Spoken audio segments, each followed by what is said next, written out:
அனைத்து ஆன்மீக சொந்தங்களுக்கும் என் திருக்கோயில் சார்பாக பணிவான வணக்கம். ஆம்பூர் கருமாரியம்மன் திருக்கோயிலிருந்து நானுங்களின்பா. பாருங்க அன்பு சொந்தங்களா, அன்புலங்களா, கலியுகத்தின் மகா சக்தி படைத்த ஆம்பூர் கருமாரியம்மன் திருக்கோவில். எதுக்கு இந்த வீடியோ பதிவுனா, வருகின்ற 17/4/2025 வேலைக்கிழமை மாலை 6:30 மணி அளவில் நோய் தீர்க்கும் மாவிளக்கு வழிபாடு நடைபெறும். மகா அபிஷேகம் நடைபெறும் மற்றும் கோமாதா பூஜைகள் நடைபெறும். 7 மணி அளவில் நோய் தீர்க்கும் மாவிளக்கு வழிபாடு நடைபெறும். கஷ்டங்களை போக்க வல்லது. மஞ்சள் மாலை செலுத்தினால் கேட்ட வரங்களை கொடுக்கும் தாய். நினைத்த காரியம் நிறைவேறும் கருமாரியம்மன். ஓம் ஆதேவி ஆசாய கருணாய வித்மகே ஓம் சர்வ மங்களாய தீமகே தன்னோ மகா கருமாரி அம்பிகை நமோ நமக. அருள் மாறி பொழிகின்ற கருமாரி நீ தந்த திருநீரு மருந்தாகுமே. இங்கு வருவோருக்கு வரும் துன்பம் பறந்தோடுமே. நம்மளோட திருக்கோவில் திருப்பத்தூர் மாவட்டம் ஆம்பூர் சான்றோர்க்கும் பிரேம் முதல் தெருவில் திருக்கோவில் அமைந்துள்ளதுங்க.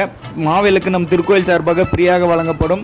அனைவரும் வருக. கலியுக தெய்வம் கருமாரியம்மன் அருள் பெருக. நம்ம ஆலயத்தோட சிறப்பு பார்த்தீங்கன்னா, பக்தர்களோட திருக்கரங்களால் கர்ம வினைகளை தீர்க்கும் கருமாரியம்மன்.